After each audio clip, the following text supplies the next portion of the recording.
Now that you understand the point, it's time to look at the second part of the PEE, which is evidence. By the end of the video, you should be able to answer the following questions. What is the evidence used to do? What should be in your evidence? And what is context? Go back to the section in your notes where you wrote about the point and start a new heading titled Evidence. This is the note that you should have in evidence. Your evidence should be a quote and you must provide context for it. You should also include this in your notes. Context is the information needed for your reader to understand how your quote fits into the story. Remember that example paragraph that we looked at in both the overview video and in the point video? We're going to continue to use that paragraph here as we look at what evidence is. Now we already identified the point, that very first sentence in the paragraph where it says, in the novel, The Breadwinner, the main character, Parvana, is made out to be a very brave person. That's our point. Now it's time to look at the evidence. This is the evidence part of this paragraph. It's easy to spot the evidence because it should be a quote. There can be some times when the evidence isn't a quote, but if you see a quote, it's most likely evidence. You should almost always use a quote whenever you're writing your PEE paragraphs. The only time you shouldn't use a quote in your PEE paragraphs is when you're analyzing something like a photograph or a painting. In that case, you can just say things that you see in the photograph or on the painting. But if you're analyzing a book, you should be using a quote.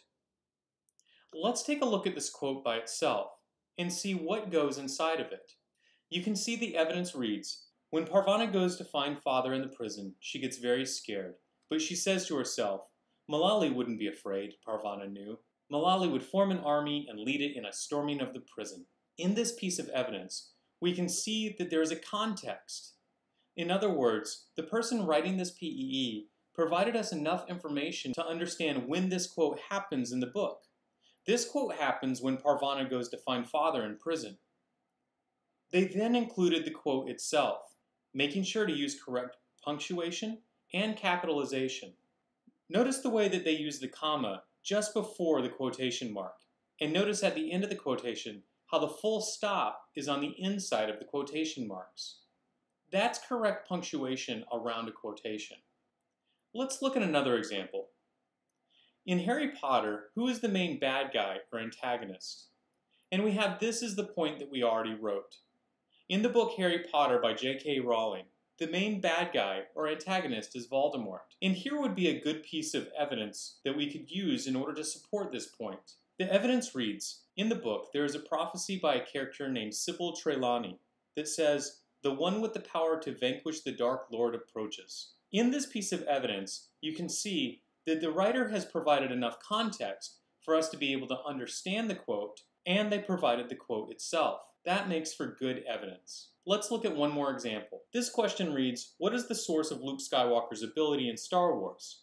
And we came up with a point that said, in the movie Star Wars by George Lucas, the source of Luke Skywalker's special abilities is called the Force. This is the evidence that we're going to use to support that point. The evidence reads, when Luke first joins the mission to rescue Princess Leia, he is trained by Obi-Wan Kenobi, who tells him over and over to use the Force. From this, we can see the context of the story in which the quote is used, and we can see the quote. Now that we see how to use the evidence, let's take a look at some examples. Once again, these examples come from the book Wonder. Take a look at A, B, and C. Only one of them is written correctly.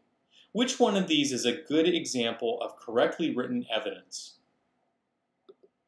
Hopefully you identified that C is the best example of correctly written evidence. Now that we've studied what evidence is, go ahead and answer these 3 questions in your notebook before moving on to the next exercise. Pause the video if you need to. Go back to your notebook where you've started your 4 PEEs on Dr. Seuss, Wonder, Percy Jackson, and the famous painting Café Terrace at Night. You're going to write some evidence to support each of the points that you already wrote here, but I'm going to give you some clues to the evidence. You don't have to come up with your own evidence. I'm going to give you some pieces that will help you write your evidence. In this grid are all the pieces you need in order to write the evidence for each one of your 4 PEE paragraphs. Make sure you read all of the blocks before you begin. All of these blocks will be used, and every block will be used once and only once. Once you've finished writing all of your evidence for each one of your 4 paragraphs, you're ready to move to the explanation.